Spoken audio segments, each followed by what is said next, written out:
لا إله إلا الله الله أكبر الله لمن حمده. Sheikh Shaban Ramadan Mubajje ebyabugambo byabaye bembiira okusala obwe barukuja kuziizuuba lya Eid al-Fitr aha muzikiti omukuru gwa Gaddafi Ord Kampala. Allahu Akbar.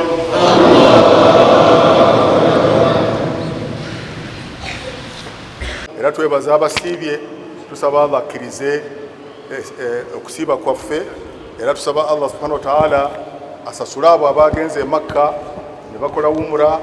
Tusaba tusigale nga tuli bumu, tusaba tubeere nga ffenna tukolera wamu, tuli bagonvu eri eggwanga lyaffe, ate tusabire ne bannaffe abali mu bizibu. Yoza His Eminence olwa safaari ey'emirembe gye yabaddemu okuva mu United States of America gye baasayiningidde endagaano awamu ne Religion for Peace International ne institution ya Fiza Institutes. Omukusala oku Sheikh Shaban Ramadan Mubajje yagira ngu omukutu gwa TikTok gushemerire gukingwe ahabwe ebirukukorerwaho ebyari kugira ngu tebirungi. Bantu nti tukuume ennimi zaffe.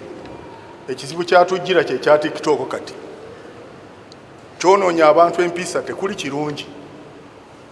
Waliwo yaŋŋambye nti bw'oyingira mu TikTok tovaamu kubanga buli lw'obikula bw'oti olaba kirala. Sheitani awo etuddewo nnyo awo mu TikTok. Government ya Uganda yaweera Facebook, ne Facebook yali regulated. Nti ebiseera mu oleetamu content eteri nnungi teyitawo.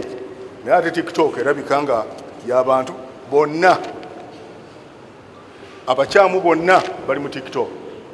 Kinaakola bulungi singa TikTok eyevaawo kubanga terina mugaso. Hona Mubajje yajemerera okusaddaaka abantu kuriyo n'okwimuka busi mu ihanga kandi yashaba ebyokwerinda okukora munonga okurwanisa omuzogo guriyo n'oguheekurra abazaire. It is silent when children, women and the elderly are being killed.